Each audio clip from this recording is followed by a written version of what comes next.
Sa bawat pagkalabit ng gatilyo, may isang kwentong sumasalamin sa bigat ng katarungan at sa init ng ating kasaysayan, kung saan ang malamig na bakal ay nagiging boses ng mga walang boses sa gitna ng isang nagbabagong lipunan. Ang pelikulang Batas ng 45 na ipinalabas noong 1971 ay hindi lamang isang simpleng kwento ng paghihiganti. Ito ay isang monumental financial enterprise na sumasalamin sa rurok ng kapangyarihan ng pelikulang aksyon sa Pilipinas. Isang panahon kung saan ang bawat kwadro ay isang seryosong investment sa kultura at ekonomiya ng bansa. Sa pagbubukas ng tabing, ating masisilayan ang isang matapang na hakbang ng Chiba Far East Film International, kung saan ang capita exposure ay hinaluan ng sining upang makabuo ng isang obra na hindi lamang titingalain sa takilya, kundi maging sa kasaysayan ng ating produksyon bilang isang pag-aaral sa lakas ng kapital at talino. Upang maunawaan ang bigat ng proyektong ito, kailangan nating silipin ang kalagayan ng industriya noong simula ng dekada 90. Isang panahon ng matinding transisyon at hamon sa pananalapi. Ang paggawa ng isang pelikulang aksyon sa antas na ito ay isang napakalaking investor risk, kung saan ang bawat sentimo ng budget ay kailangang dumaan sa masusing risk management dahil sa pabago-bagong lagay ng ekonomiya at ang tumataas na halaga ng hilaw na materyales tulad ng 35mm film stock. Ang produksyong ito ay hindi lamang sining, ito ay isang matalinong pagsusugal sa merkado, kung saan ang bawat eksena ng bakbakan ay may katumbas na financial cost na dapat bigyang katwiran ng magiging return and investment sa mga sinehan sa buong kapuluan. Ang technological ambition ng pelikulang ito ay makikita sa determinasyon ng mga filmmaker na itaas ang kalidad ng produksyong Pilipino sa harap ng lumalakas na kompetisyon mula sa mga banyagang pelikula. Sa paggamit ng mga makabagong kagamitan sa tunog at mas masusing visual engineering, sinubukan ng produksyon na lumikha ng isang asset na kayang tumagal sa mahabang panahon. Isang layuning nangangailangan ng seryosong capital allocation para sa mga stunt coordinators, pyrotechnics, at post-production workflows. Ang sining ng sinematografiya dito ay hindi lamang tungkol sa ganda ng kuha, kundi isang estratehikong paggamit ng teknolohiya upang mapataas ang production value at matiyak na ang bawat frame ay nagbibigay ng tamang emotional aray sa mga manonood. Sa likod ng bawat matagumpay na pelikula ay ang matinding creative uncertainty. At sa proyektong ito, ang hamon ay kung paano mapapanatili ang interes ng publiko sa isang formula na unti-unti nang nagbabago.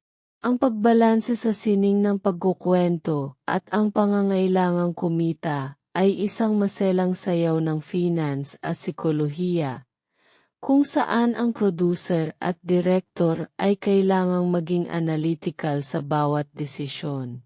Ang pelikulang ito ay nagsilbing isang laboratorio para sa studio economics, kung saan ang bawat aspeto ng paggawa, mula sa casting hanggang sa marketing strategy, ay binuo upang mabawasan ang panganib at mapakinabangan ang potensyal ng kwento bilang isang produktong pangkultura at pang-edukasyon. Ang pagtingin sa pelikulang ito bilang isang financial enterprise ay nagbibigay sa atin ng mas malalim na pagpapahalaga sa hirap at talinong ibinuhos dito. Dahil ang katarungan sa screen ay nangangailangan ng katarungan sa budget. Ang bawat desisyon sa produksyon ay isang pag-aral sa efficiency, kung saan ang oras ay katumbas ng pera, at ang bawat pagkakamali sa set ay may malaking epekto sa bottom line ng kumpanya. Ngunit sa gitna ng lahat ng kalkulasyong ito, ang sining ay nananatiling sentro, na nagpapatunay na ang paggamit ng teknolohiya at kapital ay mga kasangkapan lamang upang mas mapatingkad ang damdamin at mensahe ng pelikula para sa susunod na henerasyon ng mga mag-aaral ng sining at ekonomiya. Bilang pagtatapos sa ating panimulang pagsusuri, dapat nating kilalanin ang proyektong ito bilang isang halimbawa ng industry resilience. Isang patunay na ang pelikulang Pilipino ay kayang sumabay sa pandaigdigang pamantayan kung may sapat na suporta ng kapital at malinaw na teknikal na direksyon. Ang pagsusuring ito sa stream mechanics ay hindi lamang tungkol sa kung ano ang nakikita natin sa screen, kundi tungkol sa makinarya sa likod nito na nagpapatakbo sa ating imahinasyon at sa ating merkado. Ang ugnayan ng art, tech, at kapital ay ang tunay na batas na nagpapatakbo sa sining ng pelikula. At sa pag-aral nating ito, ating matutuklasan ang kagandahan ng mekanismong ito na patuloy na humuhubog sa ating pag-unawa sa sining at lipunan. Sa pagsisimula ng ating pagsasalaysay, ating susuriin ang setup efficiency ng unang bahagi ng kwento, kung saan ang bawat minuto ay isang mahalagang bahagi ng ating pasing-aray. Ang sining ng pagkukwento sa batas ng 45 ay nagsisimula sa pagpapakilala sa ating protagonista. Isang karakter na binuo, hindi lamang para sa aksyon, kundi bilang isang study-ayon leadership stress at moral na paninindigan. Sa unang 30 minuto, makikita natin ang isang maayos na budget allocation sa mga eksenang naglalayong makuha agad ang emotional investment ng mga manonood. Isang estratehiya na mahalaga upang matiyak ang tagumpay ng anumang financial enterprise sa pelikula. Dito natin sisimulang idekode ang istruktura ng naratibo, kung saan ang bawat insidente ay maingat na pinili upang ipakita ang lumalalang krisis sa seguridad at ang pangangailangan para sa isang matibay na batas. Ating i-examine ang maagang bahagi ng plot kung saan ang tensyon ay dahan-dahang binuo gamit ang matalinong visual engineering at sound design. Ang bawat engkwentro sa pagitan ng mga operatiba at ng mga kriminal ay hindi lamang isang labanan ng lakas, kundi isang pagpapakita ng risk assessment sa loob ng kwento. Ang protagonista ay ipinapakita bilang isang tapat na lingkod bayan na nahaharap sa capital risk ng kanyang sariling buhay at karera. Isang sitwasyong nangangailangan ng masusing human psychology analysis upang maunawaan ang kanyang mga motibasyon. Sa bawat desisyon na kanyang ginagawa, ating makikita ang paggamit ng analytics sa paglutas ng krimen, na nagbibigay sa pelikula ng isang pakiramdam ng pagiging documentary adjacent at edukasyonal para sa mga nagnanais matuto tungkol sa operasyon ng kapulisan noong panahong iyon. Ang pagunlad ng kwento sa unang bahagi ay isang halimbawa ng maayos na production management, kung saan ang bawat lokasyon at karakter ay may malinaw na tungkulin sa kabuuang istruktura ng pelikula. Walang nasasayang na resources sa mga eksenang walang kinalaman sa pangunahing kunggalian. Sa halip, ang bawat segundo ay ginagamit upang palalimin ang ating pag-unawa sa sining ng hustisya at ang teknolohiya ng pagpapatupad nito. Ang sining ng sinematografiya ay ginamit dito upang bigyang diin ang kaibahan ng liwanag at dilim, na sumasalamin sa moral na labanan sa loob ng bawat karakter. Ito ay isang matalinong paraan ng paggamit ng technology upang itaas ang antas ng pagkukwento, habang tinitiyak na ang emotional payoff ay unti-unting lumalago para sa mga manonood na naghahanap ng kalidad at kabuluhan. Habang lumalalim ang plot, ating matutuklasan ang kahalagahan ng setup sa pagbuo ng isang matibay na product market IT para sa isang pelikulang aksyon. Ang mga hamon na kinakaharap ng ating bida ay hindi lamang pisikal kundi pampinansyal at politikal, na nagpapakita ng isang malawak na pag-unawa sa production economics sa likod ng sining.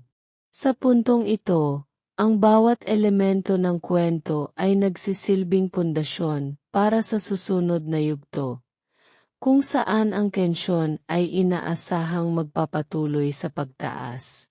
Ang pag-aaral sa estratehiya ng pelikulang ito ay nagbibigay sa atin ng pagkakataon na interpretahin ang sining bilang isang mekanismo ng pagbabago, kung saan ang teknolohiya at kapital ay nagkakaisa upang maghatid ng isang makapangyarihang mensahe tungkol sa kaayusan at kapayapaan sa ating lipunan.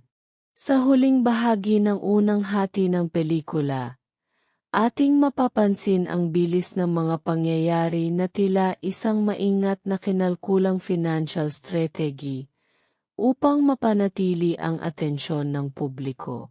Ang bawat twist at turn sa istorya ay idinisenyo upang mapataas ang halaga ng naratibo, na tinitiyak na ang bawat investment ng oras mula sa manonood ay may katapat na kasiyahan at kaalaman.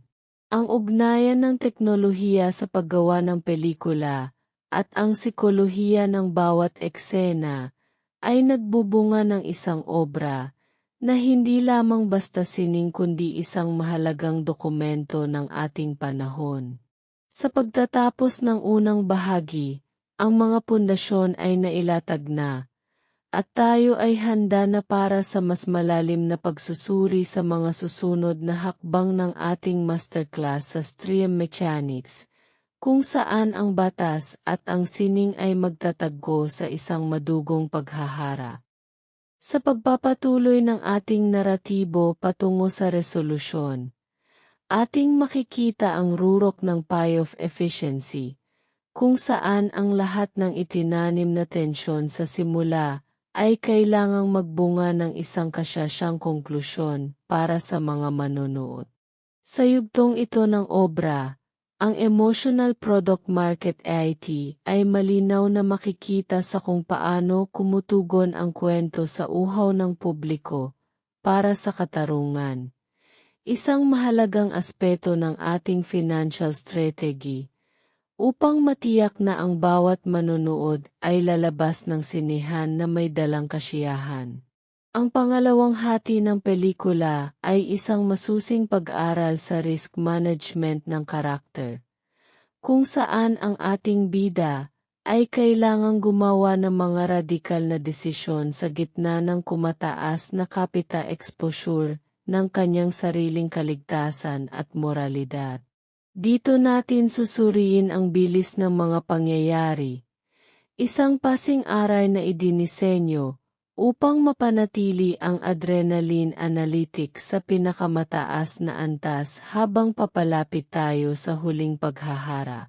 Ang bawat eksena sa ikalawang bahagi ay isang pagpapakita ng production excellence, kung saan ang mga bakbakan at habulan ay hindi lamang basta aksyon, kundi isang seryosong investment sa visual na pagkukwento.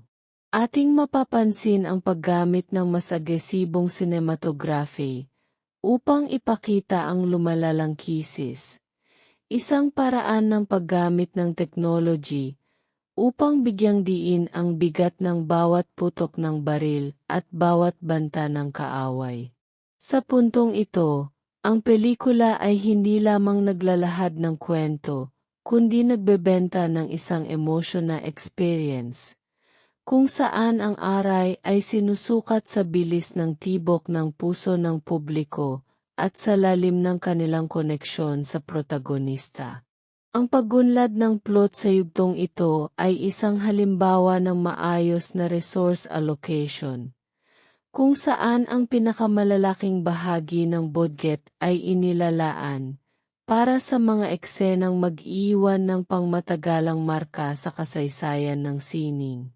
Habang papalapit ang resolusyon, ang human psychology ng ating mga karakter ay mas lalong nahahamon, na nagpapakita ng isang masusing decoding ng moral na kompromiso sa ilalim ng matinding pressure.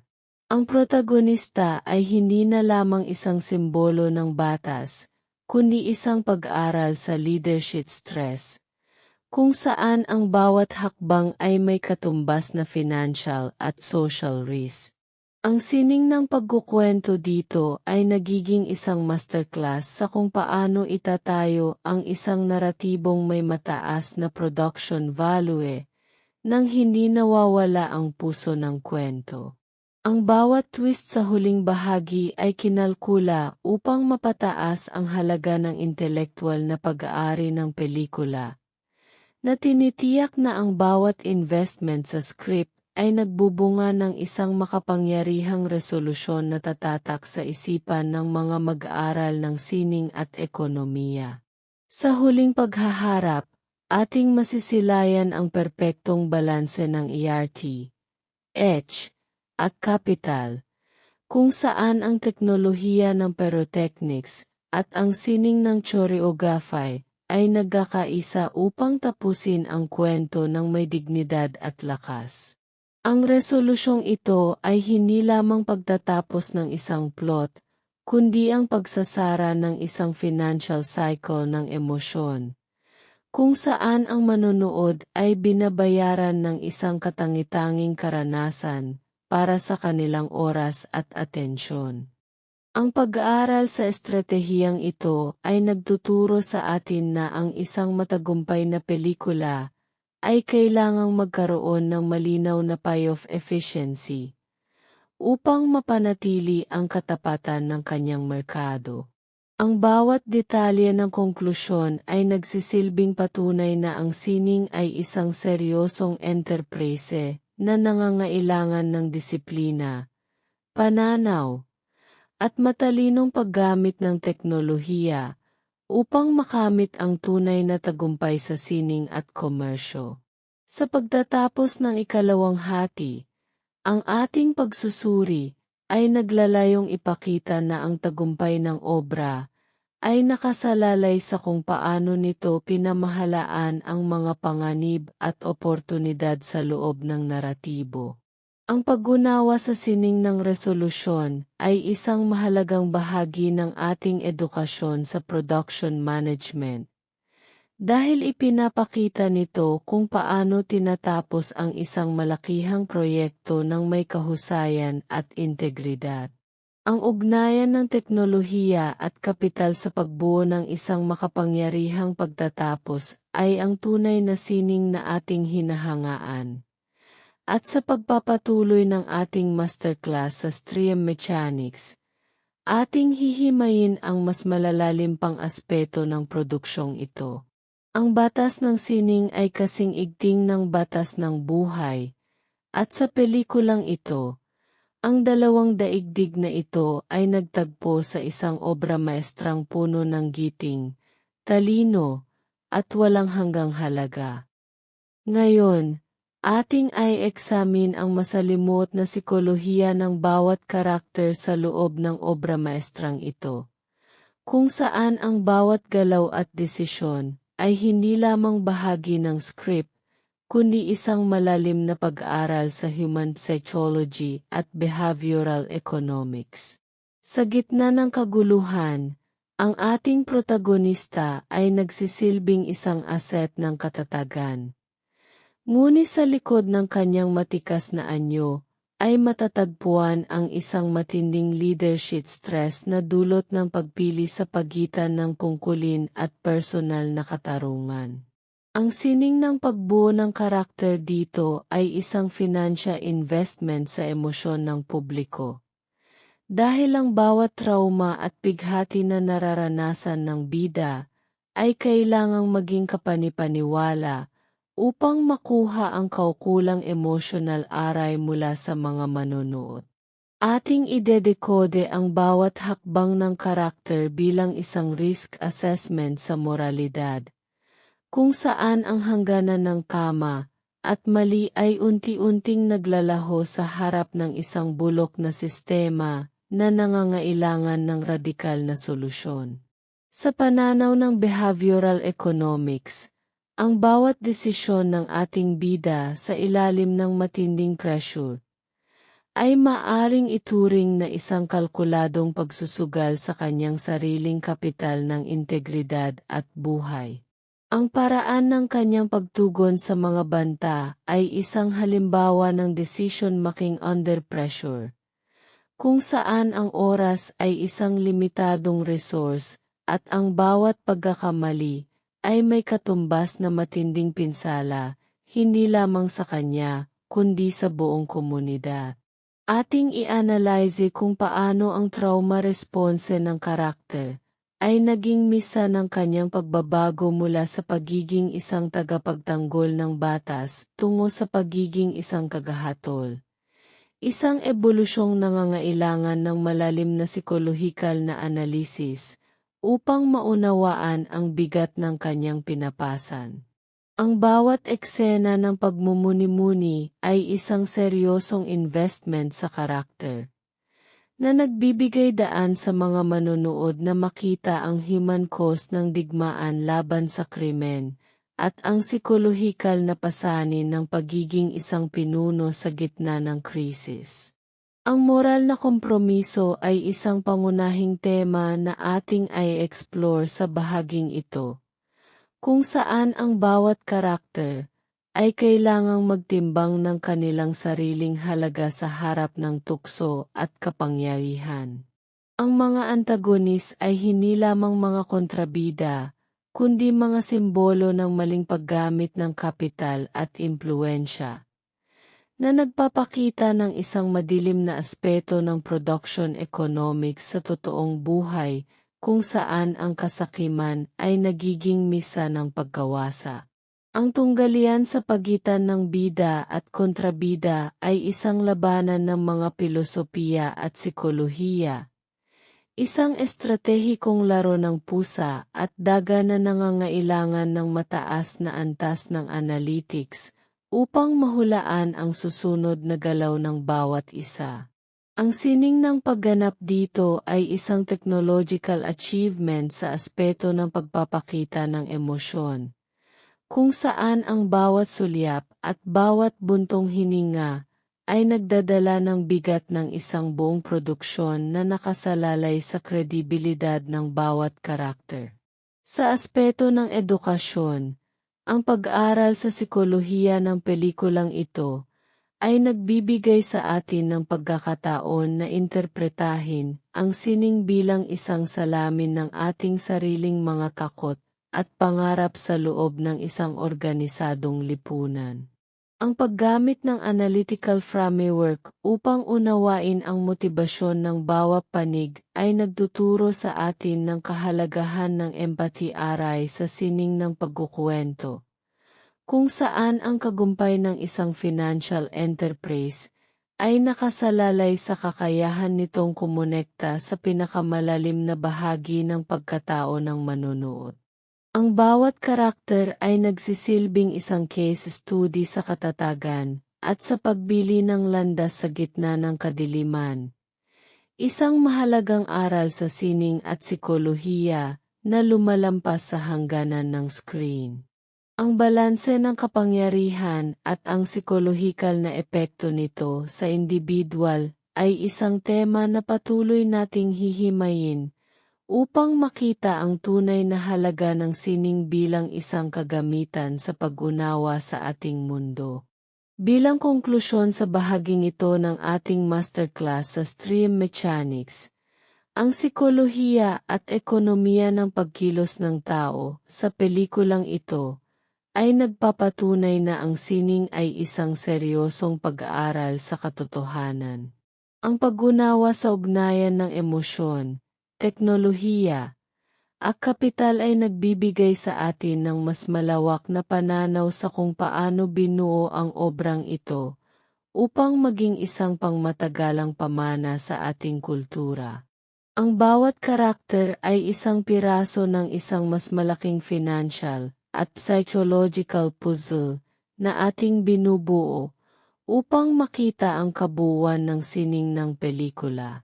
Ang batas ng emosyon ay kasing halaga ng batas ng pananalapi. At sa ating paglalakbay, patuloy nating matutuklasan ang kagandahan at talino sa likod ng bawat kwadro at bawat tibok ng puso sa loob ng naratibong ito. Ngayon ay ating isasagawa ang isang masusing financial autopsy sa produksyong ito, upang maunawaan ang bigat ng capital allocation na ibinuhos sa proyektong ito noong 1971. Isang panahon kung kailan ang industriya ng pelikulang aksyon sa Pilipinas ay nasa rurok ng kanyang kapangyarihan.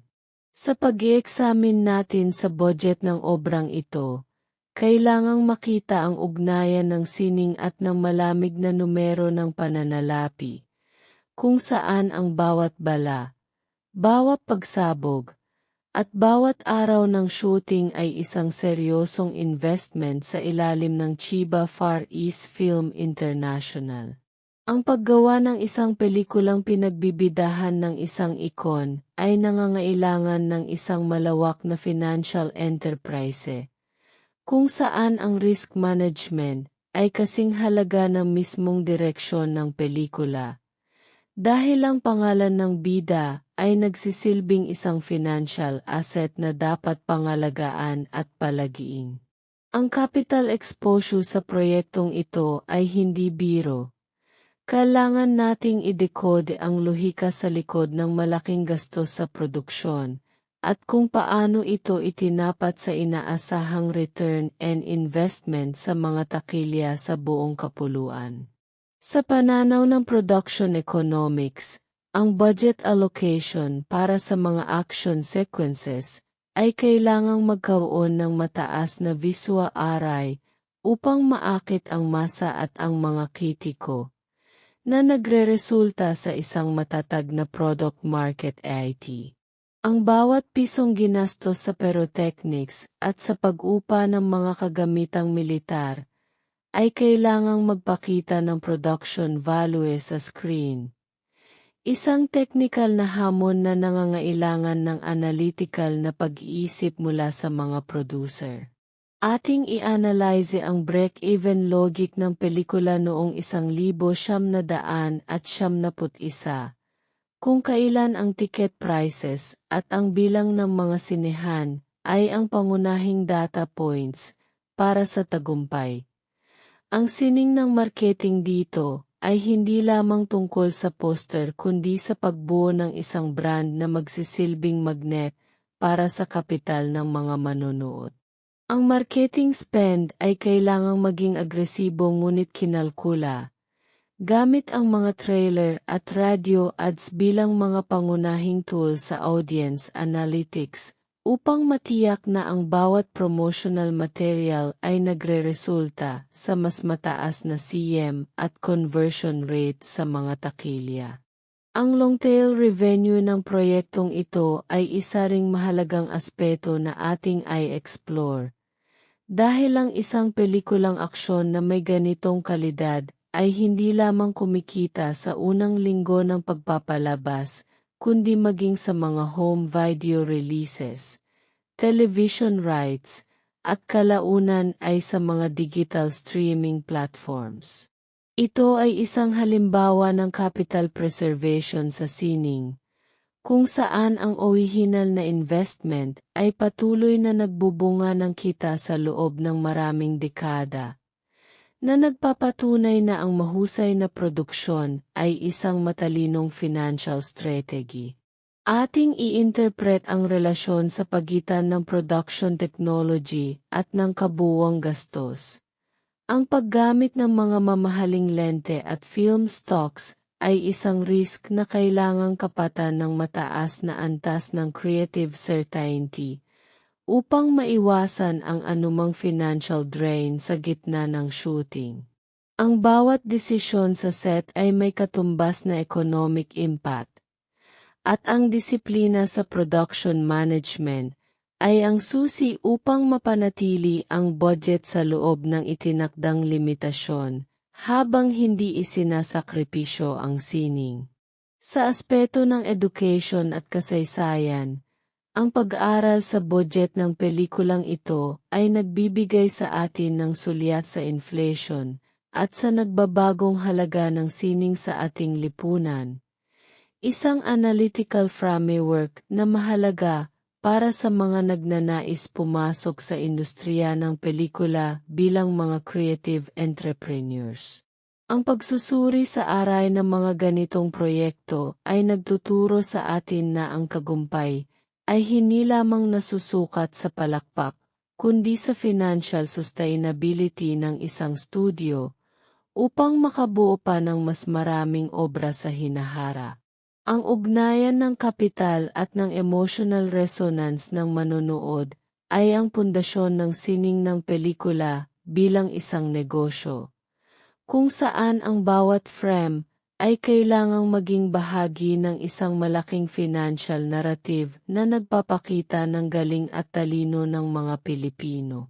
Sa ating pagdekode sa mekanismo ng pananalapi sa likod ng obrang ito, atin ring nasisilayan ang katapatan ng mga producer sa kanilang sining, na handang sumugal ng malaking halaga upang makapaghatid ng isang karanasan na tatatak sa kasaysayan.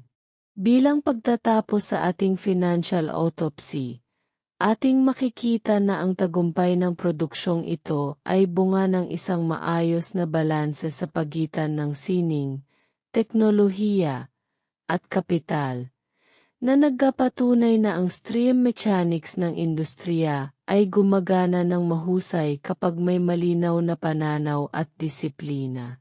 Ang bawat aspeto ng budget, mula sa talent fees hanggang sa post-production workflows, ay isang mahalagang bahagi ng isang malaking financial puzzle na ating binubuo upang maunawaan ang tunay na halaga ng sining ng pelikula. Ang investor risk na kinuha noong 1971 ay nagbunga ng isang asset na hanggang ngayon ay pinapahalagahan natin, na nagpapakita ng lakas ng pelikulang aksyon bilang isang haligi ng ating ekonomiya at kultura. Ang batas ng supply at demand ay kasing halaga ng batas ng sining sa loob ng sinehan. At sa proyektong ito, ating napatunayan na ang kagandahan ay hindi lamang nakikita sa screen, kundi maging sa maayos na pamamahala ng yaman at talento sa likod ng kamera. Sa pagpapatuloy ng ating masterclass sa stream mechanics, ating hihimayin ang filmmaking technology at innovation na nagbigay buhay sa obrang ito noong 1971. Isang kusyal na panahon kung kailan ang analog technology ay nasa rurok ng kanyang kapangyarihan bago ang pagdating ng digital era. Ang paggamit ng 35mm film stock sa produksyong ito ay hindi lamang isang technical na desisyon, kundi isang malaking capital investment. Dahil ang bawat talambakan ng pelikula ay may katapat na financial risk na dapat bigyang katwiran ng kalidad ng bawat kuha. Ating i-examine ang mga camera systems na ginamit. Malamang ay ang mga subok na Arriflex o Mitchell cameras na siyang naging workhorse ng industriya, kung saan ang mechanical precision ay kailangang sumabay sa bilis ng mga action sequences upang matiyak na walang resources ang masasayang sa bawat take. Ang pag-unawa sa teknolohiya ng panahong ito ay nagbibigay sa atin ng pagkakataon na idekode ang sining bilang isang engineering feat, kung saan ang bawat gears at lenses ay nagkakaisa upang makuha ang tamang emotional resonance mula sa mga manonood.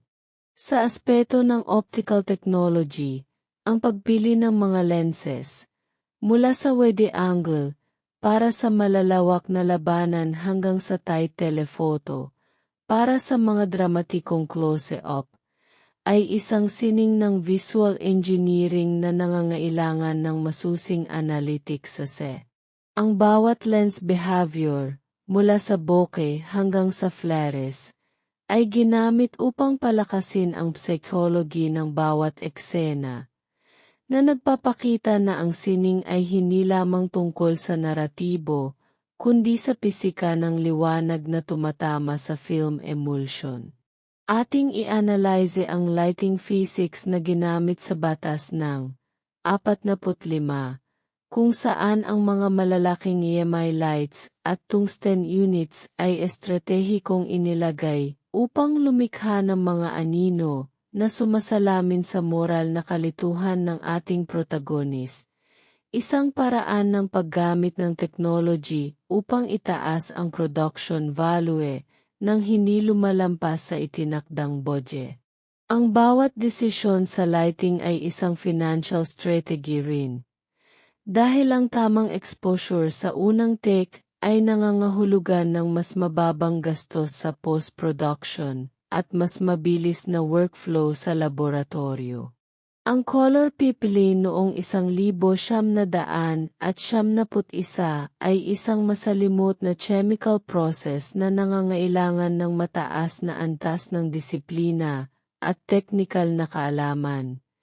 Isang aspeto ng production management na madalas nating makalimutan sa modernong panahon ng digital grading. Ang pagdevelop ng negative film sa mga laboratorio tulad ng Alien o Sampaguita ay isang critical na yugto kung saan ang kapital ng produksyon ay nakasalalay sa katumpakan ng chemical na timbla at temperatura. Isang analytical na proseso na nagtatakda ng visual identity ng buong pelikula. Ating i-interpret ang grain structure at color science ng 1,970 film stocks, na nagbibigay sa atin ng isang nostalgic ngunit technical na pagtingin sa kung paano binuo ang sining bago ang algorithm-driven na mundo. Ito ay isang panahon ng physical media, kung saan ang sining ay nahahawakan at ang bawat edit ay literal na pagputol at pagdugtong ng pelikula. Ang sining ng linear editing sa mga flatbed editors tulad ng Steenbeck ay isang masterclass sa patience at precision, kung saan ang editor ay kailangang magkaroon ng malinaw na vision sa bawat frame upang matiyak ang pasing-aray ng naratibo. Sa larangan ng sound workflows, ang teknolohiya noong simula ng dekada 90 ay nagsisimula ng lumipat tungo sa mas komplikadong multitrack recording at noise reduction systems, na nagpataas sa auditory asset ng pelikula.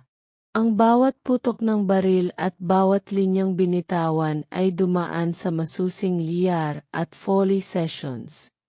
Isang mahalagang bahagi ng production economics, kung saan ang tunog ay kailangang maging kasing talim ng imahe upang makamit ang ganap na emotional payoff. Ang ugnayan ng teknolohiya at sining sa aspeto ng audio ay isang financial investment sa immersion ng manonood, na nagpapatunay na ang tagumpay ng isang enterprise sa pelikula ay hindi lamang nakasalalay sa kung ano ang nakikita, kundi sa kung ano ang nararamdaman sa pamamagitan ng pandini. Ating i-explore ang amazing architecture ng panahong iyon, kung saan ang balanse ng musika at sound effects ay kinalkula upang mapanatili ang tensyon. Isang estratehikong paggamit ng resources upang mapataas ang halaga ng intelektual na pag-aari ng produksyon.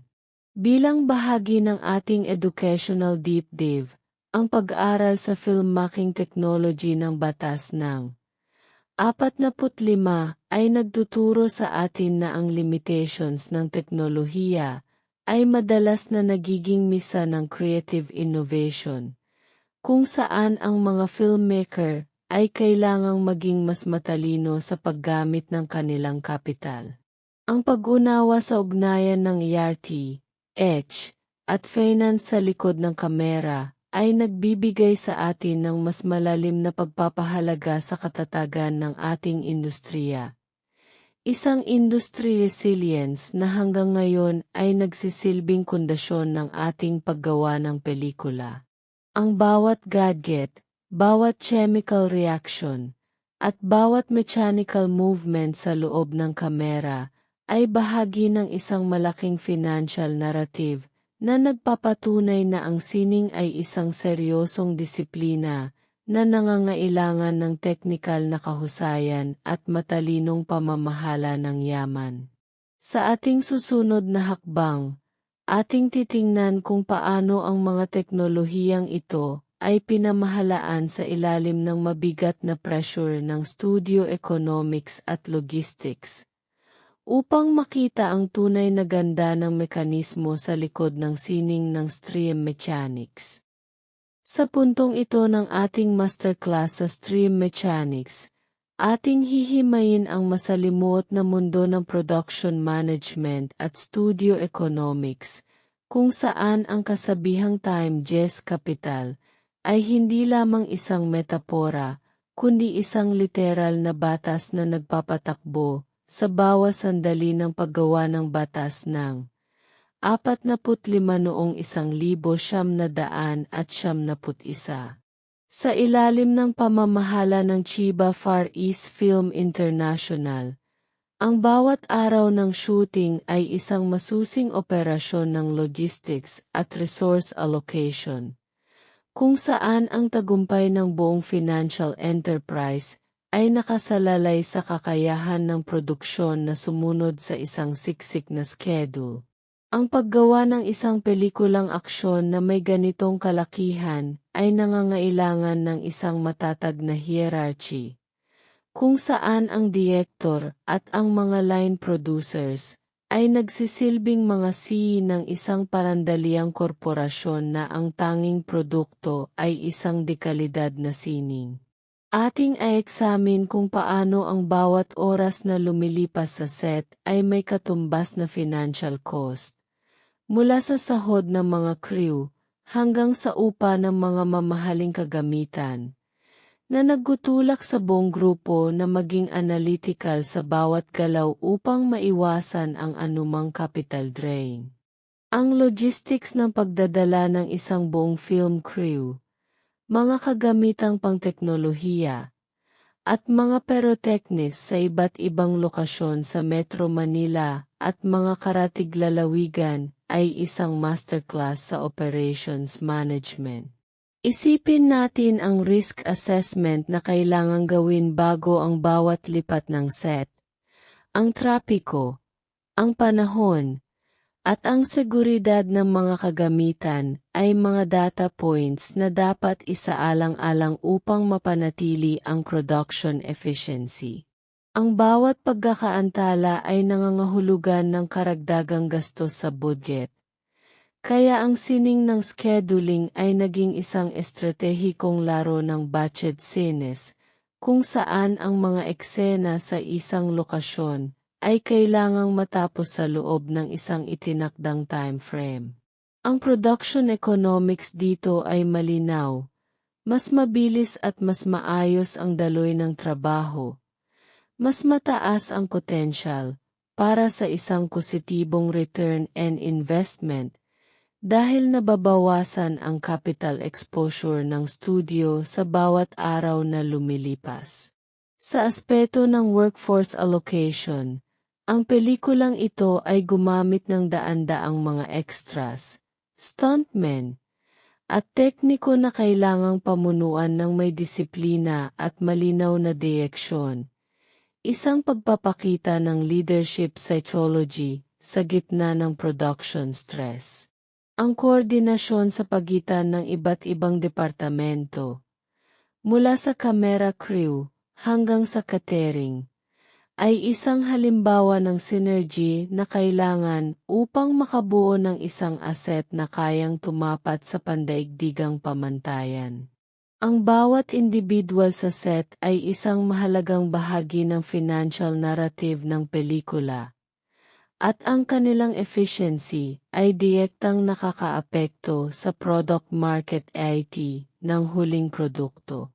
Ating idekode ang papel ng mga assistant directors bilang mga pangunahing analysts ng oras, na tinitiyak na ang bawat setup ay nakahanda na bago pa man dumating ang bida. Isang estratehiya upang mapakinabangan ang bawat minuto ng presence ng pangunahing financial asset ng pelikula. Ang Studio Economics noong 1971 ay nakadepende rin sa kakayahan ng produksyon na maghatid ng pelikula sa tamang panahon para sa mga itinakdang playdates sa mga sinehan. Isang pressure na nangangailangan ng matinding risk management. Ang pag-aantala sa post-production o sa mismong shooting ay maaring mga hulugan ng pagkawala ng prime slot sa mga sinehan, na magresulta sa isang seryosong financial loss para sa mga investors. Ang ugnayan ng kapital at time ay mas lalong naging crucial sa proyektong ito, dahil sa antas ng teknolohiya at laki ng produksyon na hindi pangkaraniwan sa panahong iyon. Ating i-interpret ang bawat desisyon sa set bilang isang pagtatangka na balansihin ang sining at ang pangangailangang manatili sa loob ng financial limitations, na nagpapatunay na ang tagumpay ng isang obra ay hindi lamang nakikita sa screen, kundi maging sa maayos na pagpapatakbo ng makinarya sa likod nito. Bilang bahagi ng ating educational deep dive, ang pag-aaral sa production management ng obrang ito ay nagtuturo sa atin ng disiplina ng sining bilang isang negosyo, kung saan ang bawat resources ay kailangang gamitin ng may katalinuhan. Ang ugnayan ng ERT, H, at kapital ay mas lalong tumitindi sa aspeto ng pamamahala, dahil dito nagtatagpo ang malikhaing pananaw at ang praktikal na realidad ng pananalapi. Ang bawa frame ng batas ng 45 ay bunga ng libu-libong oras ng pagpaplano at paggawa. Isang investment ng pawis at talino na naglalayong maghatid ng halaga sa bawat manonood at sa bawat kumpanyang sumugal sa proyektong ito.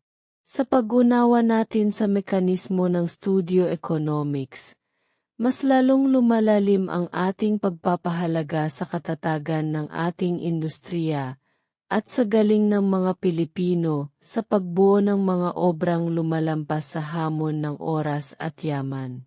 Ang bawat desisyon sa logistics at scheduling ay isang patunay ng industry resilience, na siyang nagpapanatili sa sigla ng pelikulang Pilipino sa loob ng maraming dekada. Ang pag-aaral sa estratehiyang ito sa stream mechanics ay nagbibigay sa atin ng gabay sa kung paano patakbuhin ang anumang financial enterprise ng may integridad at kahusayan, gamit ang sining bilang ating pangunahing instrumento ng pagbabago. Ang batas ng produksyon ay kasing higpit ng batas ng katarungan. At sa pelikulang ito, ating nasaksihan ang perpektong pag-iisang dibdib ng sining at sistema. Sa ating susunod na hakbang, ating susuriin ang katumpakan ng kasaysayan at siyensya sa loob ng naratibong ito, upang makita ang edukasyonal na halaga ng proyektong ito sa ating lipunan.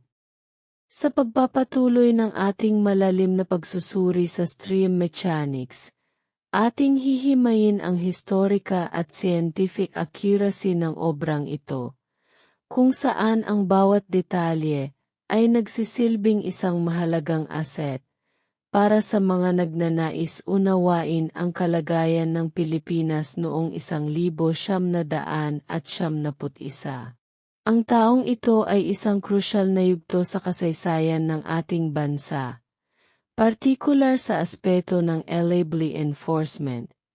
Dahil ito ang panahon ng transisyon mula sa Philippine Constabulary Integrated National Police tungo sa modernong Philippine National Police o YENI. Ang pelikulang Batas ng 45 ay hindi lamang isang kwentong aksyon. Ito ay isang documentary adjacent na sining na nagpapakita ng tunay na kalagayan ng katarungan sa ilalim ng isang nagbabagong sistema. Isang pag-aaral sa kasaysayan na may mataas na educational value. Ating ay examine kung paano ang sining ng pagkukwento ay naging tapat sa realidad ng panahon. Mula sa uniforme ng mga kapulisan hanggang sa buokrasya sa loob ng mga istasyon, na nagbibigay sa atin ng isang analytical na pagtingin sa ating nakaraan bilang isang financial at social enterprise. Sa aspeto ng ballistics at scientific accuracy, ang paggamit ng 45 caliber pistol bilang sentro ng naratibo ay isang matalinong desisyon na sumasalamin sa mekanikal na katotohanan ng panahong iyon. Ang armas na ito ay kilala sa kanyang stopping power at reliability.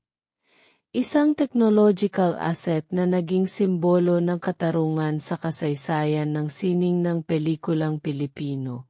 Ating idekode ang pisika ng bawat putok ng baril at ang epekto nito sa screen, kung saan ang produksyon ay nagpakita ng mataas na antas ng teknikal na katapatan sa pagpapakita ng recoil, tunog, at pinsalang dulot ng nasabing kalibre. Ang pag-unawa sa ballistics data noong 1971 ay nagbibigay sa atin ng pagkakataon na interpretahin ang sining bilang isang masterclass sa teknolohiya ng armas. Isang aspeto na nagpapataas sa production value at ginagawang kaakit-akit ang pelikula para sa mga academic at educational advertisers. Ang bawat eksena ng bakbakan ay dumaan sa masusing risk assessment upang matiyak na ang aksyon ay hindi lamang basta sining kundi isang pagpapakita ng kasanayan sa paghawak ng armas na naayon sa tunay na operasyon ng mga operatiba. Bilang isang obrang may mataas na antas ng cultural accuracy, ang Batas ng 45 ay matagumpay na nakakuha ng esensya ng Maynila noong simula ng dekada 90. Ang trapiko sa lansangan, ang arkitektura ng mga gusali, at ang sosyo-ekonomikong kalagayan ng mga mamamayan. Ang bawat lokasyon ay isang financial investment sa katotohanan, kung saan ang production management ay tinitiyak na ang kapaligiran ay sumasalamin sa projected reality ng kwento. Ating i-analyze ang ugnayan ng kahirapan at krimen na ipinakita sa pelikula, na nagbibigay sa atin ng isang human psychology study sa kung paano nahuhubog ang moralidad ng isang tao, batay sa kanyang paligid at sa limitadong resources na kanyang pinanghahawakan. Ang sining dito ay nagiging isang salamin ng lipunan, isang analytical framework na nagtuturo sa atin tungkol sa mga hamon sa katarungan at kapayapaan na kinakaharap ng bansa sa isang partikular na time frame sa ating kasaysayan.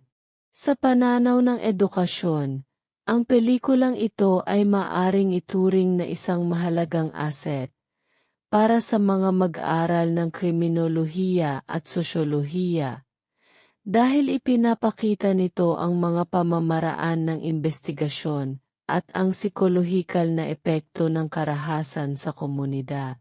Ang katumpakan sa pagpapakita ng mga court procedures at ang ugnayan ng iba't ibang sanggay ng pamahalaan ay isang halimbawa ng research-driven production na nagpapataas sa katapatan ng buong financial enterprise. Ang paggamit ng analytics sa pag-unawa ng pattern ng mga krimen sa loob ng naratibo ay nagpapakita ng isang matalinong pamamaraan ng pagkukuwento na lumalampas sa hangganan ng simpleng aliw. Ang bawat detalye, mula sa mga dokumentong ipinapakita sa screen, hanggang sa mga terminolohiyang ginagamit ng mga karakter, ay isang investment sa kredibilidad ng sining, na tinitiyak na ang bawat manonood ay nakakakuha ng tamang emosyon at intellectual aray. Ang pag-aaral sa historical at scientific accuracy ng proyektong ito ay nagpapatunay na ang sining ay isang seryosong disiplina na nangangailangan ng teknikal na kahusayan at matalas na pananaw sa realidad.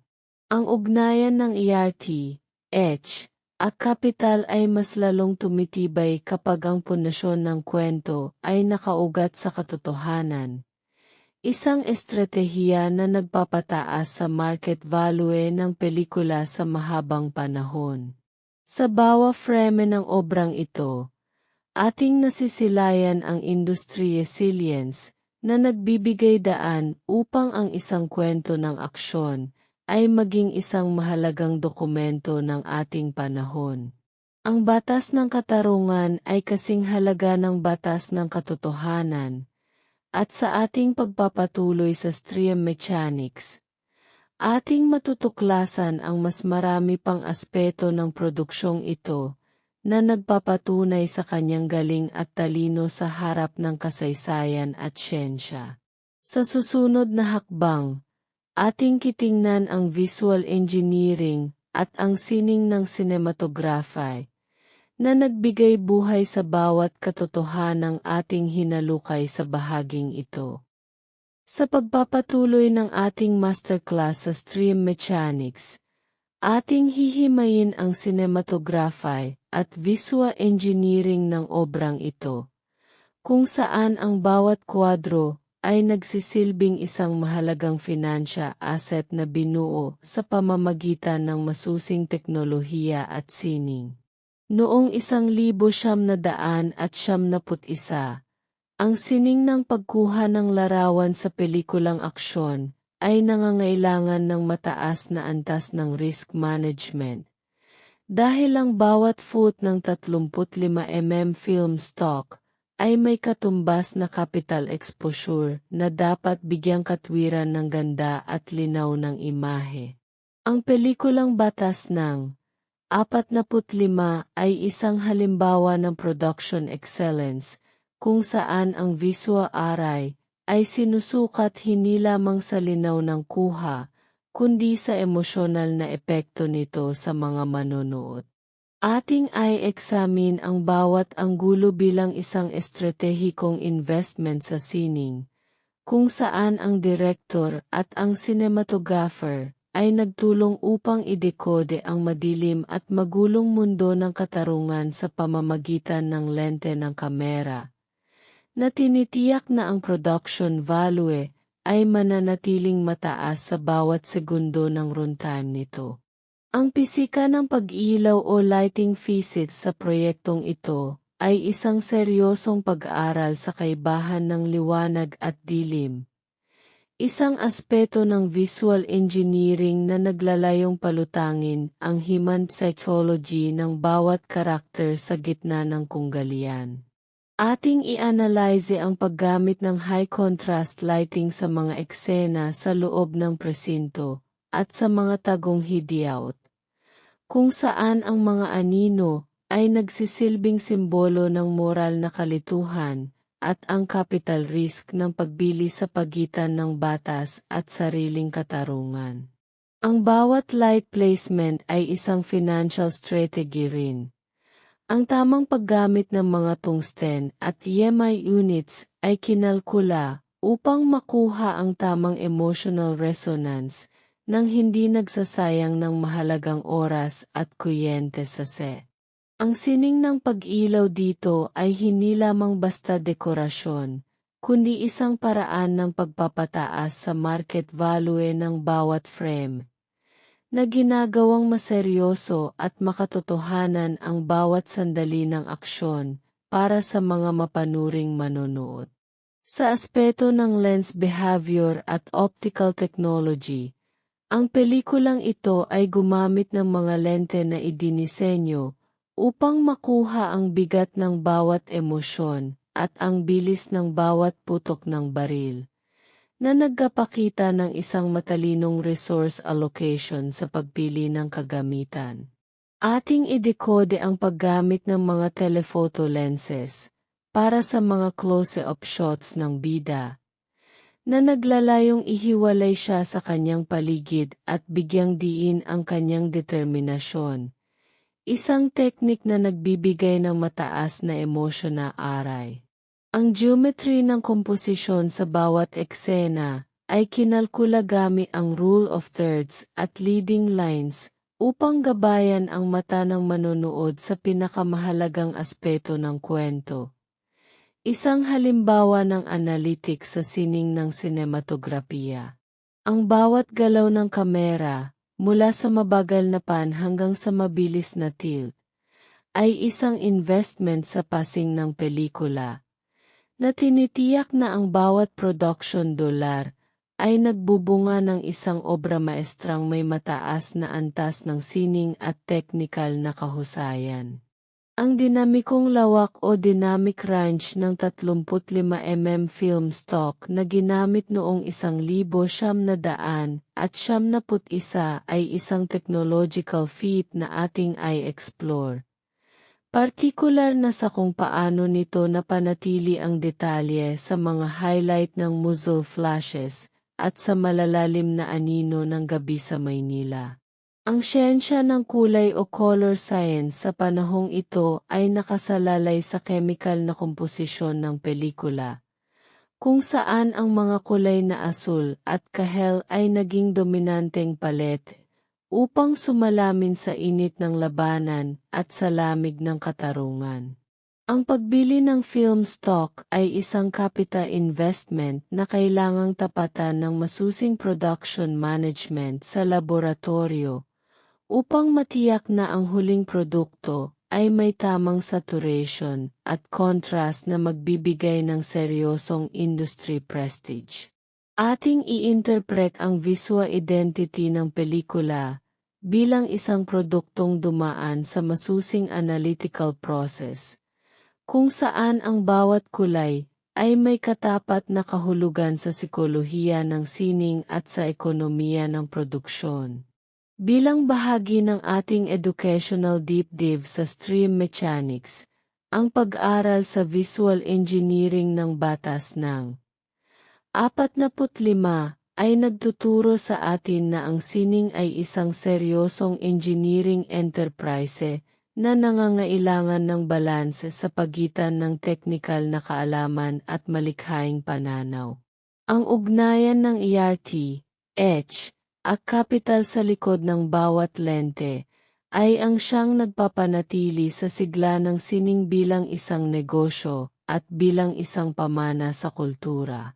Ang bawat desisyon sa sinematografiya ay isang pag-aral sa efficiency, kung saan ang sining ng pagkuha ng imahe ay nagiging isang mahalagang asset sa kasaysayan ng pelikulang Pilipino. Sa ating pag-unawa sa mekanismong ito, mas lalong lumalalim ang ating pagpapahalaga sa katatagan ng ating industriya at sa galing ng mga Pilipino sa pagbuo ng mga obrang lumalampas sa hamon ng oras, teknolohiya, at yaman. Ang batas ng imahe ay kasing halaga ng batas ng pananalapi. At sa sining na ito, ating nakita ang perpektong harmonya ng dalawang daigdig sa bawat kwadro ng katotohanan. Sa pagpapatuloy ng ating masterclass sa stream mechanics, ating hihimayin ang sound design at music production ng obrang ito, kung saan ang bawat decibel ay nagsisilbing isang mahalagang auditory asset na binuo sa pamamagitan ng masusing teknolohiya at sining. Noong 1971, ang sining ng punog sa pelikulang aksyon ay isang kritikal na aspeto ng production economics. Dahil ang pandinig ng manonood ay kailangang kapatan ng mataas na antas ng immersion upang matiyak ang tagumpay ng buong financial enterprise. Ang batas ng 45 ay hindi lamang isang visual na karanasan. Ito ay isang masalimuot na arkitektura ng punog kung saan ang bawat putok ng baril at bawat linyang binitawan ay dumaan sa masusing analytics upang makuha ang tamang emotional aray. Ating i-examine ang bawat sound layer bilang isang estratehikong investment sa sining, kung saan ang mga sound engineers at composers ay nagtulong upang i-decode ang tensyon ng katarungan sa pamamagitan ng pandinig, na tinitiyak na ang production value ay mananatiling matatag sa bawat eksena ng runtime nito. Ang arkitektura ng pagtitimpla o mixing architecture sa proyektong ito ay isang seryosong pag-aaral sa balanse ng ingay at katahimikan. Isang aspeto ng auditory engineering na naglalayong palutangin ang human psychology ng bawat karakter sa gitna ng labanan. Ating i-analyze ang paggamit ng dynamic range control sa mga eksena ng bakbakan, kung saan ang lakas ng 45 caliber pistol ay kailangang mangibabaw sa ingay ng paligid upang bigyang diin ang kapangyarihan ng batas. Isang paraan ng paggamit ng technology upang itaas ang antas ng pagkukwento nang hindi lumalampas sa itinakdang budget. Ang bawat audio frequency ay kinalkula upang makuha ang tamang emotional resonance. Ang mababang dagundong ng mga pagsabog ay nagsisilbing simbolo ng capital risk ng digmaan sa lansangan, habang ang matatalas na tunog ng mga bala ay nagpapakita ng teknikal na katumpakan ng sining. Ang sining ng pagtitimpla dito ay hindi lamang basta teknikal na trabaho, kundi isang financial strategy rin. Dahil ang dekalidad na tunog ay nagpapataas sa market value ng pelikula para sa mga international distribution at broadcast rights. Sa aspeto ng LIAR at Foley workflows, ang pelikulang ito ay sumailalim sa isang masusing proseso ng post-production na nangangailangan ng mataas na antas ng resource allocation upang maperpekto ang bawat detalye ng tunog. Ating i-decode ang teknolohiya ng dubing noong 1971, kung saan ang emosyon ng boses ay kailangang muling likhain sa loob ng recording studio upang matiyak ang kredibilidad ng bawat karakter. Isang mahalagang bahagi ng risk management upang ayusin ang anumang teknikal na abeya sa set. Ang bawat Foley effect, mula sa kalansing ng posas hanggang sa yabag ng sapatos sa semento, ay isang investment sa katotohanan, na nagbibigay ng mataas na emotional aray sa pamamagitan ng paglikha ng isang organikong kapaligiran. Ang geometry ng tunog sa bawat eksena ay kinalkula upang gabayan ang atensyon ng manonood sa pinakamahalagang aspeto ng naratibo. Isang halimbawa ng auditory analytics sa sining ng tunog na nagpapatunay na ang bawat production dollar ay nagbubunga ng isang obra maestrang may mataas na antas ng sining at teknikal na kahusayan. Ang pilosopiya ng pag-i-score o scoring philosophy sa proyektong ito ay isang masterclass sa paggamit ng musika bilang isang katalista ng tensyon at emosyon, na nagpapakita ng isang matalinong capital investment sa mga talento ng mga kompositor. Ating i-interpret ang paggamit ng orchestral arrangements at electronic synthesizers na tanyag noong 1970s na ginamit upang sumalamin sa kabayanihan at sa pighati ng ating protagonista. Isang estratehikong paggamit ng resources upang mapataas ang halaga ng intelektual na pag-aari ng produksyon. Ang musika ay hindi lamang nagsisilbing background. Ito ay isang financial asset na nagpapatuloy sa pagbibigay ng halaga sa pamamagitan ng mga soundtrack releases at radio airplay, na nagpapatunay na ang sining ay isang seryosong enterprise. Ang ugnayan ng melodiya at ng ritmo ng aksyon ay kinalkula upang mapataas ang adrenaline analytics ng manonood, na tinitiyak na ang bawat sandali ay nagbibigay ng seryosong industry prestige at kasiyahan sa publiko. Ang estratehikong paggamit ng katahimikan o silence ay isa ring mahalagang aspeto na ating i-explore, kung saan ang kawalan ng punog ay nagiging mas makapangyarihan kaysa sa anumang pagsabog. Isang pagpapakita ng matalinong risk assessment sa sining ng pagkukuwento.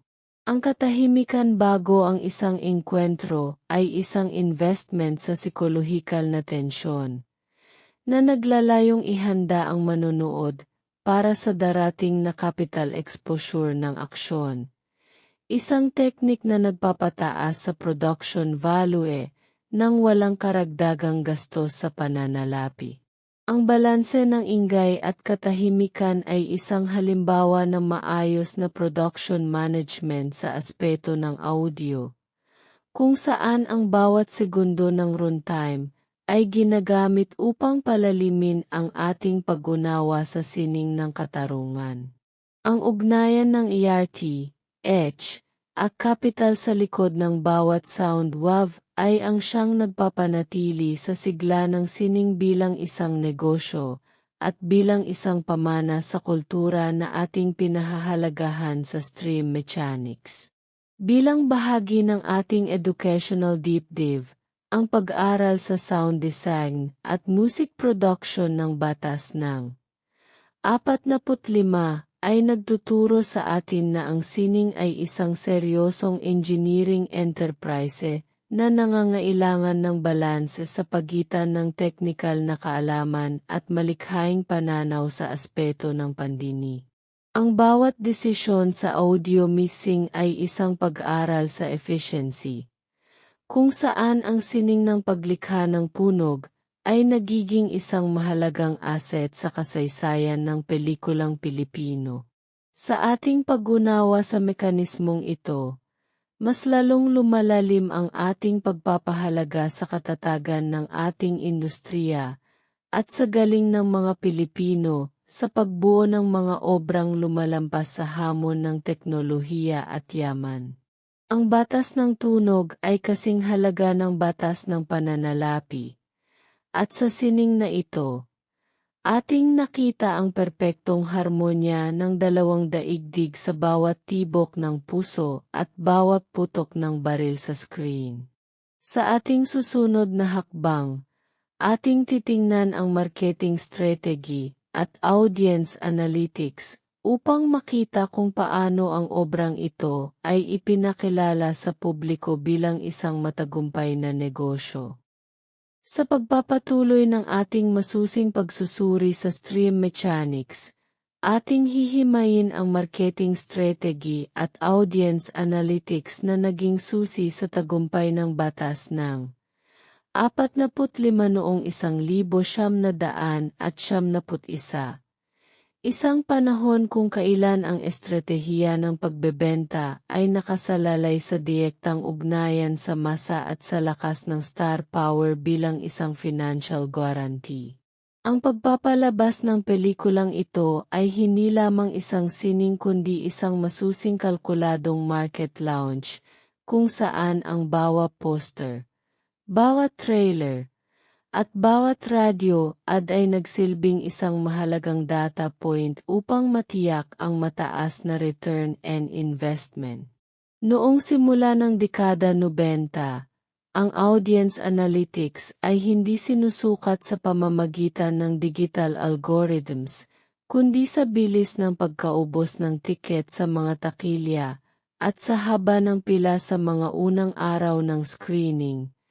Isang physical metric na nagpapatunay sa product market IT ng pelikula. Ang capital allocation para sa marketing ay kinalkula upang maabot ang pinakamalawak na demograpiko. Partikular na ang mga manggagawang Pilipino na naghahanap ng katarungan at inspirasyon sa gitna ng mga hamon sa lipunan, na nagpakita ng isang matalinong psychological targeting sa ilalim ng Chiba Far East Film International. Ating i-examine ang trailer testing at ang sining ng cinema previews bilang isang pangunahing tool sa audience engagement, kung saan ang pinakamahalagang action sequences ay estratehikong ipinakita upang lumikha ng mataas na antas ng anticipation. Ang bawat kuha sa trailer ay kinalkula upang magsilbing isang visual hook, na tinitiyak na ang CM o cost per thousand reach sa mga sinehan ay nagreresulta sa seryosong ticket conversion. Noong 1971, ang trailer ay ang pangunahing investment sa marketing. Ito ang nagsisilbing bintana sa production value ng pelikula at ang reaksyon ng mga manonood sa loob ng sinehan habang pinapanood ito bago ang main feature ay ang nagsisilbing A/B testing para sa mga producer. Kung ang palakpakan ay malakas sa bawat putok ng 45 caliber pistol, alam ng mga analysts na ang financial risk ay nababawasan at ang potensyal para sa isang blockbuster hit ay tumataas, na nagpapatunay na ang sining ng marketing ay isang seryosong engineering enterprise na nakabase sa emosyon at tunay na reaksyon ng tao. Ang CM logi sa radyo at print media noong panahong iyon ay isang masusing pag-aral sa resource efficiency, kung saan ang bawat sentimo ng budget ay kailangang magkaroon ng kaukulang epekto sa kamalayan ng publiko. Ang paggamit ng radyo bilang pangunahing daluyan ng impormasyon ay isang estratehikong desisyon, dahil sa abot-kayang halaga nito at sa lawak ng kanyang nararating sa lahat ng antas ng lipunan. Isang halimbawa ng high-ROI marketing channel. Ang mga radio jingles at dramatis snippets mula sa pelikula ay idinisenyo gamit ang analytical framework upang tumatak sa isipan ng mga tagapakinig, na lumilikha ng isang brand identity para sa pelikula bilang simbolo ng katatagan at katarungan.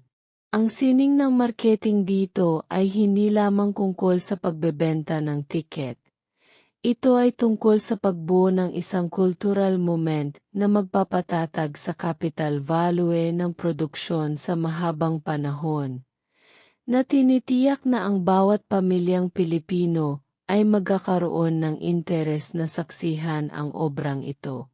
Sa aspeto ng influencer leverage, kailangang kilalanin ang bida ng pelikulang ito bilang ang ultimate influencer ng kanyang henerasyon, kung saan ang kanyang pangalan ay sapat na upang magsilbing isang financial anchor para sa buong enterprise. Ang kanyang star power ay isang asset na may mataas na trust equity, at ang marketing strategy ay binuo sa paligid ng kanyang imahe bilang isang tapat na tagapagtanggol ng batas. Isang psychological positioning na tumutugon sa pagnanais ng publiko para sa isang bayani. Ating idekode ang ugnayan ng bida at ng kanyang taga-subaybay bilang isang anyo ng demographic loyalty, kung saan ang bawat pelikula ay isang investment sa relasyon sa pagitan ng sining at ng masa. Ang bawat press release at bawat interview sa dyaryo ay kinalkula upang mapanatili ang mistike at authority ng karakter, na nagpataas sa market value ng produksyon at nagbigay ng seryosong kompetisyon sa mga banyagang pelikula sa panahong iyon.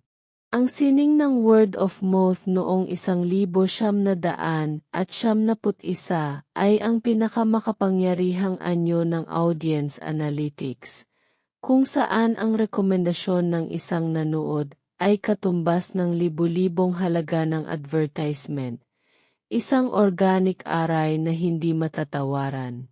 Ang produksyon ay tinitiyak na ang unang linggo ng pagpapalabas ay magiging isang tagumpay sa pamamagitan ng pagbili ng mga prime cinema circuits. Isang logistics at financial strategy na naglalayong makuha ang momentum sa takilya. Ang tagumpay sa unang 3 araw ay krusyal. Ito ang nagtatakda kung ang pelikula ay magkakaroon ng long legs sa mga sinehan, na magresulta sa mas mataas na capital preservation at kita para sa mga investors.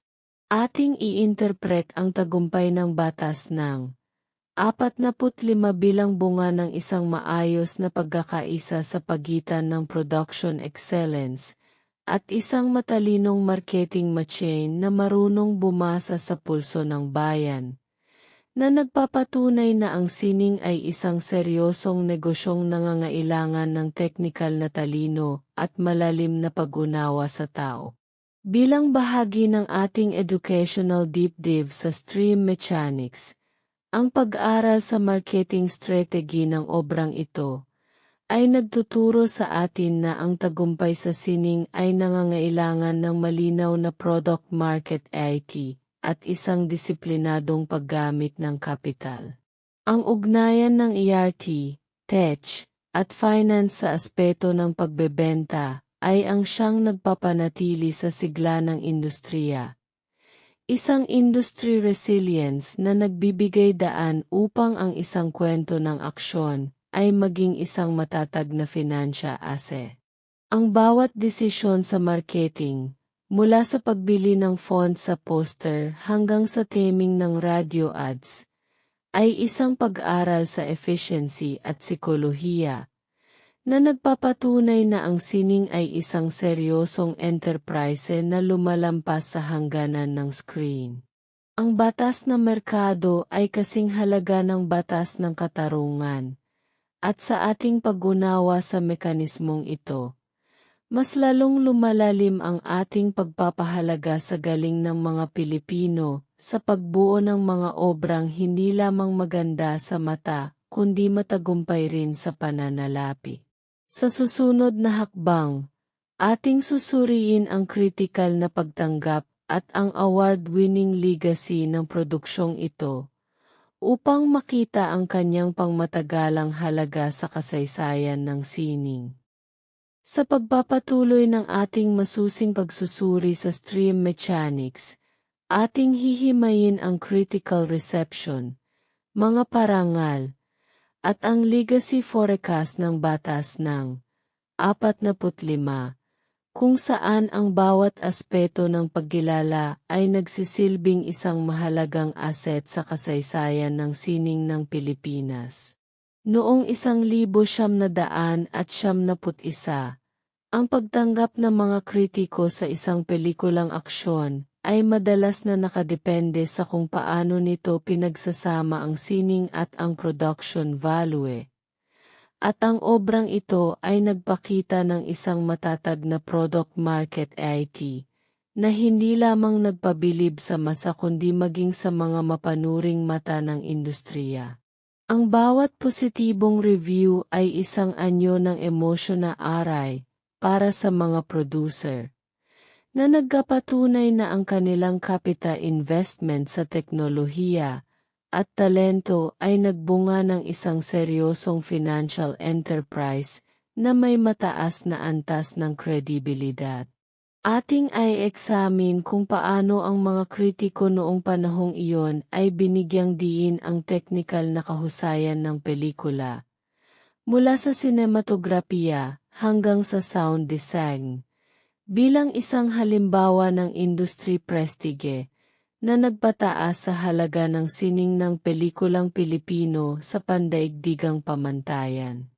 Ang mga parangal o awards impact ng proyektong ito ay isang mahalagang data point sa ating analytical na pag-aaral. Dahil ang bawat tropyo at nominasyon mula sa mga prestihiyosong samahan tulad ng FAMAS o EDI ay nagdadala ng seryosong kultural capital. Ang pagkilala sa galing ng bida at ng mga technical na aspeto ng produksyon ay nagsisilbing isang financial guarantee para sa mga susunod pang proyekto ng studio, na nagpapakita ng isang matalinong risk management sa aspeto ng branding at reputasyon. Sa paningin ng mga investors, ang isang award-winning film ay isang asset na may mas mataas na long-term valuation. Dahil ito ay nagbubukas ng mga pinto para sa mga international screenings at prestihiyosong distribution deals. Ating idekode ang ugnayan ng sining at ng pagkilala bilang isang estratehikong investment sa sining, kung saan ang industry excellence ay nagiging mitsa ng mas mataas na market value sa mahabang panahon, na tinitiyak na ang bawat production dollar ay nagreresulta sa isang obra maestrang tatandaan ng kasaysayan. Ang kultural kapital ng batas ng 45 ay lumampas sa hangganan ng kakilya. Dahil ito ay naging simbolo ng katatagan at katarungan sa puso ng bawat Pilipino. Isang psychological impact na hindi matatawaran ng anumang halaga ng pananalapi. Ang imahe ng bida na may hawak na 45 caliber pistol ay naging bahagi ng ating kolektibong imahinasyon. Isang brand equity na nananatiling matatag kahit lumipas na ang maraming dekada. Ang pag-aaral sa legacy ng pelikulang ito ay nagtuturo sa atin tungkol sa sining ng pagbuo ng isang iconic asset, kung saan ang sining ng pagkukwento ay nagkakaisa sa mga aspirasyon ng bayan, na nagreresulta sa isang mataas na emotional resonance na patuloy na nagbubunga ng halaga. Ating i-analyze ang papel ng pelikula sa paghubog ng genre ng aksyon sa Pilipinas. Isang panahon ng production management, kung saan ang kalidad at komersyo ay nagtaggo sa isang perpektong harmonya, na nagpapatunay na ang sining ay isang seryosong enterprise na may malalim na ugat sa ating kultura at lipunan. Sa aspeto ng legacy forecast at long-tail revenue, ang proyektong ito ay patuloy na nagbibigay ng halaga sa pamamagitan ng mga television reruns, home video releases, at digital streaming platforms, na nagpapakita ng isang matalinong capital preservation strategy. Ang orihinal na investment noong 1971 ay naging isang seryosong financial asset na patuloy na kumikita at nagbibigay ng kasiyahan sa mga bagong henerasyon ng mga manonood. Isang halimbawa ng mahusay na production economics.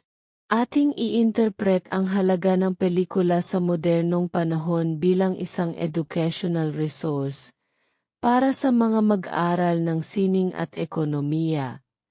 Dahil ipinapakita nito ang ebolusyon ng teknolohiya at ang katatagan ng ating industriya sa harap ng nagbabagong merkado.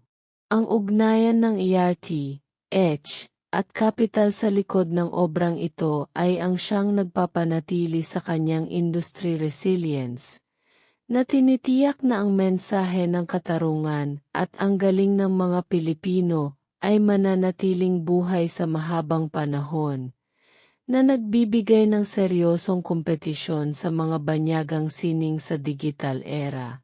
Bilang bahagi ng ating educational deep dive, ang pag-aaral sa kritikal na pagtanggap at legacy ng batas ng 45 ay nagtuturo sa atin na ang tagumpay sa sining ay hindi lamang nasusukat sa unang linggo ng pagpapalabas, kundi sa kung paano nito hinuhubog ang ating pagkatao at ang ating lipunan sa paglipas ng panahon. Ang bawat aspeto ng produksyon, mula sa visual engineering hanggang sa marketing strategy, ay nag-ambag sa pagbuo ng isang obrang may mataas na antas ng sining at teknikal na kahusayan, isang mahalagang investment sa ating pambansang kultura. Sa ating pag-unawa sa mekanismong ito, mas lalong lumalalim ang ating pagpapahalaga sa galing ng mga Pilipino sa pagbuo ng mga obrang lumalampas sa hamon ng oras, teknolohiya, at yaman. Ang batas ng legacy ay kasing halaga ng batas ng pananalapi, at sa sining na ito, ating nasaksihan ang perpektong pag-iisang dibdib ng sining, sistema, at kasaysayan na patuloy nating ipinagdiriwang sa stream mechanics. Sa ating huling hakbang, ating gagawin ang konklusyon ng ating masterclass upang pag-isahin ang lahat ng aspeto ng sining, teknolohiya, at kapital sa isang makapangyarihang pagtatapos. Sa pagtatapos ng ating malalim na paglalakbay sa stream mechanics, ating binubuo ang isang huling pagsusuri sa harmonya ng ERT, at kapital na nagbigay daan upang ang obrang ito ay manatiling isang haligi ng ating kasaysayan. Ang sining ng pelikula noong 1971 ay isang seryosong financial enterprise, kung saan ang bawat kwadro ay bunga ng isang matalinong capital allocation at isang malakas na visionary leadership sa gitna ng industry resilience. Ating nakita na ang tagumpay ng produksyong ito ay hindi lamang nakasalalay sa galing ng pag-arte o sa bilis ng aksyon, kundi sa masusing risk management at production economics na nagbigay ng katiyakan sa mga investors at kasiyahan sa mga manonood. Ang ugnayan ng sining at pananalapi ay ang tunay na makinarya na nagpapatakbo sa ating imahinasyon, kung saan ang bawat pisong investment ay nagbunga ng isang cultural asset na may mataas na antas ng kredibilidad at halaga sa mahabang panahon. Ang technological ambition na ating hinalukay sa bawat aspeto ng visual engineering at sound design ay nagsisilbing patunay na ang sining ay isang engineering feat na nangangailangan ng teknikal na kahusayan at matalas na analytical na pag-iisip. Noong simula ng dekada 90, ang paggamit ng analog technology at chemical color pipelines ay isang investment sa sining na nangangailangan ng disiplina at katumpakan. Isang masterclass sa kung paano ang limitadong resources ay nagiging mitsa ng malikhaing kagumpay. Ang bawat lens choice, lighting physics, at mixing architecture ay kinalkula upang mapataas ang production value at matiyak ang isang matatag na product market EIT sa isang nagbabagong industriya.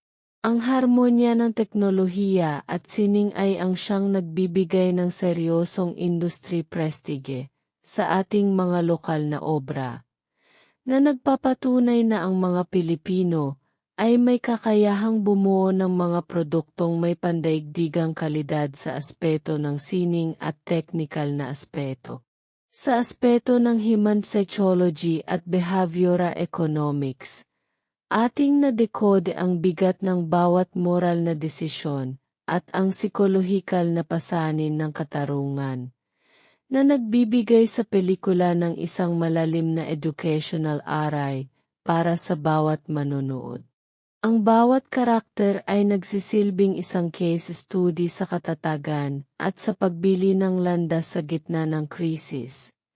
Isang financial at psychological puzzle na ating binubuo upang makita ang tunay na ganda ng sining bilang isang salamin ng ating lipunan. Ang ugnayan ng emosyon at kapital ay ang pundasyon ng ating industriya, kung saan ang bawat tibok ng puso sa screen ay kailangang magkaroon ng kaukulang emotional resonance upang mapanatili ang katapatan ng ating merkado. Ang sining ng pagkukuwento ay isang mahalagang asset sa ating pambansang kultura na nagtuturo sa atin ng mga aral ng kasaysayan, katarungan, at pag-asa sa pamamagitan ng isang masusing analytical framework na lumalampas sa hangganan ng simpleng aliw. Ang marketing strategy at audience analytics na ating tiningnan ay nagpapatunay na ang sining ay isang matagumpay na negosyong nangangailangan ng disiplinadong paggamit ng kapital at isang malalim na pag-unawa sa pulso ng bayan. Ang tagumpay ng obrang ito sa takilya at sa puso ng mga Pilipino ay bunga ng isang maayos na balance sa pagitan ng production excellence at isang matalinong marketing machine na marunong gumamit ng star power bilang isang financial guarantee. Ang legacy ng produksyong ito ay nananatiling matatag dahil sa kanyang kakayahang magbigay ng halaga sa loob ng maraming dekada. Isang halimbawa ng capital preservation sa sining na dapat nating ipagmalaki at pag-aralan. Ang ugnayan ng ERT, at finance ay ang siyang nagpapanatili sa sigla ng ating industriya. Isang industry resilience na nagbibigay daan upang ang ating mga kwento ay maging isang pangmatagalang pamana sa susunod na henerasyon ng mga mag-aral ng sining, ekonomiya, at teknolohiya. Bilang pagtatapos sa ating masterclass dito sa Stream Mechanics, ating napatunayan na ang batas ng sining ay kasing halaga ng batas ng pananalapi. At ang harmonya ng dalawang daigdig na ito ay ang tunay na lihim sa likod ng bawat dakilang obra. Ang ating pag-aral sa mekanismo ng sining, mula sa budget allocation hanggang sa visual engineering, ay nagbibigay sa atin ng mas malalim na pagpapahalaga sa hiyap, talino, at puhunan na ibinubuhos sa bawat segundo ng pelikula. Ang sining ay hindi lamang isang pangarap, ito ay isang seryosong enterprise na nangangailangan ng integridad, sistema, at malinaw na pananaw upang magtagumpay sa harap ng kasaysayan at sa loob ng merkado. Sa bawat putok ng baril at bawat linyang binitawan sa screen, ating nasasaksihan ang galing ng mga Pilipino sa pagbuo ng mga obrang lumalampas sa hamon ng oras, teknolohiya, at yaman. Isang patunay na ang ating sining ay isang walang hanggang asset ng ating bansa. If you found this deep dive meaningful, MY Literature loving friends, consider liking and subscribing so we can keep decoding the business and beauty of cinema together.